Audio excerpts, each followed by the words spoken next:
നമസ്കാരം മക്കളെ, ഇന്നത്തെ മലയാളം ക്ലാസ്സിലേക്ക് സ്വാഗതം. ഇന്ന് മലയാളം അടിസ്ഥാന പാഠാവലി 9ാം ക്ലാസ്സിലെ അടിസ്ഥാന പാഠാവലിയിലെ 2 പാഠഭാഗങ്ങൾ ഞാൻ വായിച്ചിടാം. അതായത് നടക്കുംതോറും തെളിയും വഴികൾ എന്ന പ്രവേശകത്തിലൂടെ 3 പാഠഭാഗങ്ങളാണ് നിങ്ങൾക്ക് പഠിക്കാനുള്ളത്. അതിൽ നടക്കുംതോറും തെളിയും വഴികൾ എന്ന പ്രവേശകവും ആദ്യത്തെ പാഠഭാഗമായ ശാന്തി നികേതനവും ഞാനിത് വായിച്ചിടാം.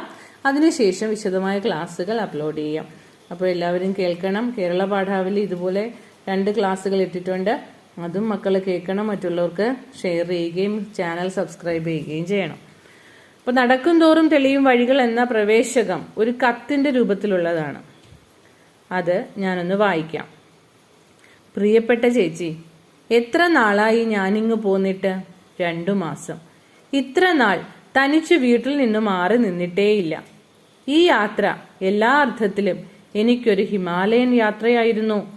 12 വർഷത്തെ സാധാരണ ജീവിതത്തിൽ നിന്ന് നേടുന്നതിൽ എത്രയോ അധികം അനുഭവ പാഠങ്ങൾ 2 മാസത്തെ യാത്രയിൽ നിന്ന് ഞാൻ പഠിച്ചു. കഴിഞ്ഞ തീർത്ഥാടനവും ഈ പഠനാടനവും കൂടെ ജീവിതത്തിന്റെ എത്ര മുഖങ്ങൾ എനിക്ക് കാണിച്ചു തന്നു. ഇക്കോളജിയെക്കാളും സോഷ്യോളജിയെക്കാളും പരുക്കൻ ജീവിത പാഠങ്ങളാണ് ഞാൻ നന്നായി പഠിച്ചതെന്ന് തോന്നുന്നു.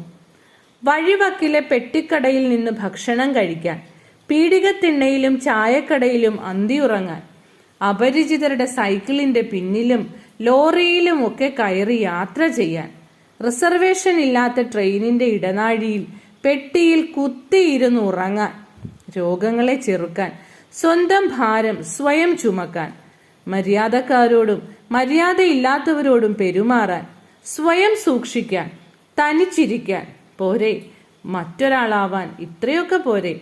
ഒക്കെ പ്രായോഗിക ജീവിത പാഠങ്ങൾ. കാട്ടിനുള്ളിലെ ജീവിതത്തിന്റെ താളമൊന്നു വേറെ. അത് സുഖകരമായ അനുഭൂതിയാണ്. കാടും മലയും പുഴയും കൂടെ തന്നതൊക്കെ പറയാൻ വാക്കില്ല. ആ ഐന്ദ്രിയ അനുഭൂതികൾ ഉള്ളിൽ നിറഞ്ഞു വിങ്ങുന്നത് എന്നെങ്കിലും ഇറ്റു കവിതയായെങ്കിൽ ഞാൻ ധന്യയായി.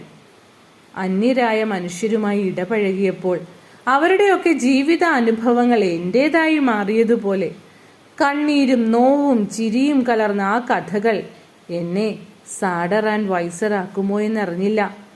എന്തായാലും നിധി കുംഭങ്ങളാണ് ഹിമാലയം തന്നതൊക്കെ. ഈ യാത്ര ഒരു തുടക്കം മാത്രമാണെന്ന് ഞാൻ കരുതുന്നു.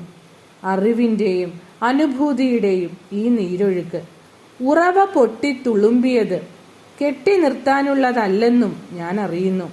ഇതിന്റെ ആഴവും ഒഴുക്കും വർദ്ധിക്കാൻ, ഇത് എത്തേണ്ടയിടത്തു ചെന്നെത്താൻ അപ്രമേയതയുടെ കാരുണ്യം ഗംഗാ പ്രവാഹമായി അലിഞ്ഞെത്തി എന്നെ അനുഗ്രഹിക്കട്ടെ. വേഗം നാട്ടിലെത്താം. വീട്ടിലെത്താൻ തിരക്കായി. സ്വന്തം അനിയത്തി. കാടുകളുടെ താളം തേടി. സുജാത ദേവി. അപ്പോൾ കാടുകളുടെ താളം തേടി എന്നതൊരു യാത്രാവിവരണമാണ്.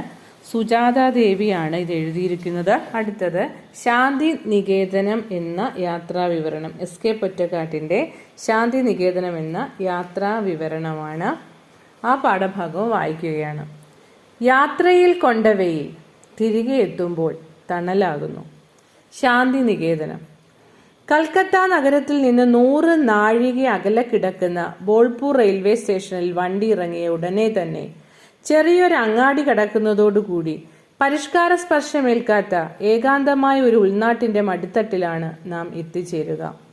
നഗരത്തിന്റെ നിരന്തരമായ ഖരഖരാരവത്തിൽ നിന്ന് നമുക്ക് തെല്ലിട നിർവൃതി നൽകുവാൻ പോകുന്ന വിശ്വവിഖ്യാതമായ ആ കുഗ്രാമത്തിന്റെ പ്രശാന്തമൂകമായ കുശലപ്രശ്നം നമ്മുടെ ഉൾത്തളിർ കോരിത്തെരിപ്പിക്കുന്നു.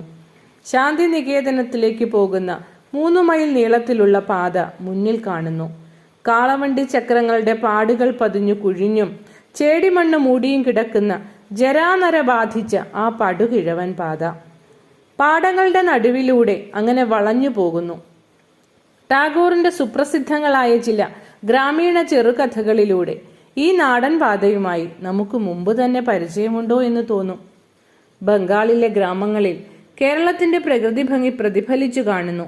കേരളത്തെ കൂടുതൽ കോമളമാക്കി തീർക്കുന്ന ഇടതിങ്ങിയ തെങ്ങിൻതോപ്പുകളുടെ പച്ചവർണ്ണ പകിട്ടോ, ചിന്നിക്കിടക്കുന്ന കുന്നിൻ നിരകളുടെ നിശ്ചലമായ പശ്ചാത്തലങ്ങളോ ബംഗാളിലെ ഉൾനാടുകളെ അനുഗ്രഹിച്ചിട്ടില്ലെങ്കിലും മറ്റു പ്രകാരത്തിൽ ഇവ കേരളത്തിലെ ഉൾനാടുകളോട് അത്ഭുതകരമായ സാമ്യം വഹിക്കുന്നുണ്ട്. അങ്ങിങ്ങായി തെങ്ങുകളും താലവൃക്ഷങ്ങളും തലയുയർത്തി നിൽക്കുന്ന പറമ്പുകൾ, മുളങ്കൂട്ടം തെറിച്ചു നിൽക്കുന്ന മതിലുകൾ, വാഴത്തോട്ടങ്ങൾ, പച്ചക്കറി വളപ്പുകൾ, ആൽത്തറകൾ, ആമ്പൽക്കുളങ്ങൾ ഇവയൊക്കെ ഭംഗിയിൽ നിരത്തിവെച്ച ഇവിടത്തെ ചില ഗ്രാമമൂലകളിൽ വന്നു ചേരുമ്പോൾ നാം മലയാളത്തെ അനുസ്മരിക്കുകയല്ല, അനുഭവിക്കുക തന്നെ ചെയ്യുന്നു. പരന്ന നെൽപ്പാടങ്ങളുടെ കരയിൽ കാണുന്ന ആ പുല്ലുമേഞ്ഞ കർഷക കുടിലുകൾ മലയാളക്കരയിൽ നിന്ന് ഇറക്കുമതി ചെയ്തതാണോ എന്ന് തോന്നും. ആ മാതൃകയിലുള്ള പുല്ലുമാടങ്ങൾ മലയാളത്തിലും ബംഗാളിലുമല്ലാതെ ഇന്ത്യയിൽ മറ്റൊരിടത്തും കാണുകയില്ല. നമുക്ക് ശാന്തിനികേതനത്തിലേക്ക് പതുക്കെ യാത്ര തുടരാം. പാതയുടെ ഇരുപാടും കണ്ണെത്താത്ത ദൂരത്തോളം വ്യാപിച്ചു കിടക്കുന്ന നെൽപ്പാടങ്ങളിൽ കറുത്ത പുള്ളികൾ പോലെ തോന്നുന്ന പുല്ലുമാടങ്ങളിൽ നിന്ന് അത്താഴമൊരുക്കുന്നതിന്റെ പുക നേരിയ ചുരുളുകളായി മേഘബാധയില്ലാതെ മാനത്തിലേക്ക് ഉയർന്നുകൊണ്ടിരിക്കുന്നു. ഇങ്ങനെ പല ഗ്രാമീണ കാഴ്ചകളും കണ്ടുകൊണ്ട് തെല്ലുദൂരം നടന്നാൽ നാം കുറെ ചെറിയ വീടുകൾ ചിതറിക്കിടക്കുന്ന ഒരു പ്രദേശത്തു ചെന്നെത്തും. അവിടെ നിന്ന് അങ്ങോട്ട് വഴി കാണുന്നില്ല. നാം സംശയിക്കുന്നു, വിശ്വവിഖ്യാതമായ ആ സർവകലാശാല എവിടെ? ഞാൻ അവിടെ കണ്ട ഒരു ബംഗാളിയോട് ചോദിക്കുകയും തന്നെ ചെയ്തു, ശാന്തി നികേതനത്തിലേക്കുള്ള വഴി ഏതാണ്? അയാൾ ആദ്യം സംശയാത്മകമായി എന്നെ ഒന്ന് വീക്ഷിച്ചു.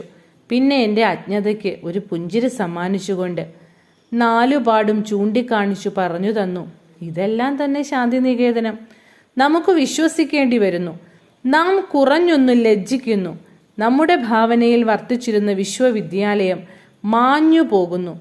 പകരം ഒരു പുണ്യാശ്രമം മുമ്പിൽ തെളിഞ്ഞു കാണുന്നു. അതെ, ഇന്ത്യയിലെ മറ്റൊരു വിശ്വവിഖ്യാത കലാകേന്ദ്രമായ ബനാറസ് ഹിന്ദു യൂണിവേഴ്സിറ്റിയെ പോലെ കണ്ണഞ്ചിക്കുന്ന റോസ് വർണ്ണത്തിലുള്ള കെട്ടിടങ്ങളോ ഖണ്ഡാകൃതിയിലുള്ള ശൃംഗങ്ങളോ സർവകലാശാലയുടെ നാമധേയം ബൃഹത് ലിപികളിൽ എഴുതിവെച്ച ഗംഭീര ഗോപുര ദ്വാരമോ ഇവിടെ നമ്മുടെ നയനങ്ങളെ എതിരേൽക്കുവാനില്ല. ശാന്തിനികേതനത്തിന് അതിർത്തി നിർണയം ചെയ്യുന്ന ഭിത്തികൾ പോലുമില്ല. വായുവിൽ സംഗീത വീചികൾ പോലെ പരിസരത്തിലെ വിശാലതയിൽ കുറേ കുടിലുകൾ ഉൾച്ചേർന്നു കിടക്കുന്നു. പുല്ലുമേഞ്ഞ കുറേ കുടിലുകളുടെയും മാന്തോപ്പുകളുടെയും പുൽത്തകിടികളുടെയും മധ്യേ ഒരു വിശ്വവിദ്യാലയം സ്ഥിതി ചെയ്യുന്നുണ്ടെന്ന് നമുക്ക് ആദ്യം വിശ്വസിക്കുവാൻ കഴിയില്ലെങ്കിലും ക്രമേണ അവിടുത്തെ പരിസരങ്ങളുമായി നാം പരിചയപ്പെടുമ്പോൾ നമുക്ക് തോന്നിത്തുടങ്ങും, കൂറ്റൻ കെട്ടിടങ്ങൾ ഈ പ്രദേശത്തെ അലങ്കോലപ്പെടുത്താഞ്ഞത് എത്ര നന്നായി എന്ന്. കറുത്ത പരുത്ത മൺചുവരുകളും പുല്ലുമേഞ്ഞ മേൽപ്പുരയുമുള്ള ഒരു എളിയ പർണശാലയാണ് വിശ്രുതമായ കലാഭവനം. വിശ്വഭാരതി സർവകലാശാലയിലെ ഒരു പ്രത്യേക വിഭാഗമാണിത്. വിദഗ്ധനായ ഒരു കലാകാരന്റെ കൈപ്പാടുകൾ ഈ ഭവനത്തിന്റെ ചുമരുകളിൽ പതിഞ്ഞു കാണുന്നുണ്ട്.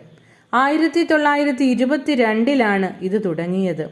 ഇതിനകത്ത് ചിത്രകലയിൽ പരിശീലനം നേടുന്ന വിദ്യാർത്ഥികൾക്ക് വേണ്ടുന്ന സാമഗ്രികൾ വൃത്തിയായി സജ്ജമാക്കി വെച്ച പ്രത്യേകം ഇരിപ്പിടങ്ങളുണ്ട്. പ്രാചീനവും അർവാചീനവുമായ ഭാരതീയ ചിത്രകലകളുടെ മാതൃകകൾ കാണിക്കുവാൻ വിശ്രുത ചിത്രകാരന്മാരുടെ പ്രധാന ചിത്രങ്ങൾ ചുമരുകളിൽ തൂക്കിയിട്ടിരിക്കുന്നതിനു പുറമെ ഒരു പ്രത്യേക ചിത്രകലാ പ്രദർശന മുറിയും ഉണ്ട്. ഇവയിൽ ടാഗോർ വരച്ച ചില ആദ്യ ചിത്രങ്ങളും അദ്ദേഹത്തിന്റെ സ്വന്തം കൈയക്ഷരത്തിലുള്ള ചില ഇംഗ്ലീഷ് കവിതകളും നന്ദലാൽ ബോസിന്റെ ചില ചിത്രങ്ങളും അദ്ദേഹം ഭംഗിയായി ഇംഗ്ലീഷിൽ പകർത്തിയ where the mind is without fear എന്ന് തുടങ്ങുന്ന ഗീതാഞ്ജലിയിലെ സുപ്രസിദ്ധ വരികളും നമ്മെ പ്രത്യേകം ആകർഷിക്കുന്നു. കലാഭവന വിദ്യാർത്ഥികളുടെ പ്രത്യേക ഉപയോഗത്തിനായി കലാപരമായ ഗ്രന്ഥങ്ങൾ മാത്രം അടങ്ങിയ ഒരൊന്നാന്തരം ഗ്രന്ഥശാലയും ഇതിലുണ്ട്. സുപ്രസിദ്ധ കലാകാരനായ നന്ദലാൽ ബോസിന്റെ കീഴിലാണ് കലാഭവനം. ഇതിനകത്ത് എവിടെയും ഒരു ലാളിത്യവും സ്വച്ഛതയും ശാന്തിയും തമ്മിൽ പുണർന്നു കിടക്കുന്നു. ഒരു ചിത്രകാരന്റെ ഭാവനയെ വികസിപ്പിക്കുവാൻ പര്യാപ്തമായ ഒരു പ്രത്യേക അന്തരീക്ഷവും കൃത്രിമമെന്ന് തോന്നാവുന്ന ഒരു എളിയ പശ്ചാത്തലവും കലാവേദിയുടെ ഈ കേളീഗ്രഹത്തിന് മാറ്റുകൂട്ടുന്നു. കലാഭവനത്തിന്റെ പടിഞ്ഞാറുവശത്തായി സംഗീത ഭവനം സ്ഥിതി ചെയ്യുന്നു. ഇവിടെ സംഗീതത്തിലും നൃത്യങ്ങളിലും അഭ്യസനം നൽകി വരുന്നു. ഒഴിഞ്ഞ പാടങ്ങളിലൂടെ ഇഴഞ്ഞു പോകുന്ന ഒരു ചെറിയ നിരത്ത് നമ്മെ 2 നാഴിക പടിഞ്ഞാറുള്ള ശ്രീനികേതനത്തിലേക്ക് നയിക്കുന്നു. വിശ്വഭാരതിയുടെ ഒരു വിഭാഗമായ ഗ്രാമീണ പുനരുദ്ധാരണത്തിന്റെ കേന്ദ്രമാണ് ശ്രീനികേതനം. ശാന്തിനികേതനത്തെക്കാൾ വിശാലമായ ഒരു സ്ഥലമാണത്. തങ്ങളുടെ സ്വന്തം സൃഷ്ടിപരവും പ്രായോഗികവുമായ കർമ്മ പദ്ധതികളെ കൊണ്ട് ഉറപ്പോടുകൂടി ഉത്കൃഷ്ടമായ ഒരടിത്തറമേൽ ദേശീയ ആദർശങ്ങൾ പണിയുവാൻ തൻ്റെ നാട്ടുകാരായ സഹോദരരെ സഹായിക്കുക എന്നുള്ളതാണ് ഇതിൻ്റെ ഉദ്ദേശ്യം. ശാന്തിനികേതനത്തിലെ സംസ്കാര കേന്ദ്രത്തെ പുഷ്ടിപ്പെടുത്തുന്നതോടൊപ്പം കുഗ്രാമങ്ങളിൽ പാർത്ത് ദാരിദ്ര്യത്തോടെതിർത്ത് കാർഷിക വൃത്തി കൊണ്ട് മാത്രം ഉപജീവനം കഴിച്ചു വന്ന തൻ്റെ ഭൂരിപക്ഷം നാട്ടുകാരുടെയും സാമ്പത്തിക സ്ഥിതിയെ കൂലങ്കഷമായി പഠിച്ച് അവരുടെ ദുരിതങ്ങൾക്കൊരു പരിഹാരം കണ്ടുപിടിക്കുവാൻ വേണ്ടിയാണ് 1922 മഹാകവി ശാന്തിനികേതനത്തോടനുബന്ധിച്ചുകൊണ്ട് ഇത് സ്ഥാപിച്ചത്. ഏതു തരം ഗ്രാമീണ പര്യവേക്ഷണങ്ങൾക്കും പറ്റിയ ഒരു ഒതുങ്ങിയ ശാന്തമായ പരിസരമാണ് ശ്രീനികേതനത്തിനുള്ളത്. യാത്രാസ്മരണകൾ SK പൊറ്റക്കാട്. ഇങ്ങനെ 2 പാഠഭാഗങ്ങളാണ്. ഇത് ടെക്സ്റ്റ് എടുത്തു വെച്ച് കേട്ട് റെഡിയായിരിക്കണം. ഉടൻ തന്നെ ഇതിൻ്റെ വിശദീകരണവുമായി ഞാൻ എത്തുന്നതാണ്. നമസ്കാരം, നന്ദി.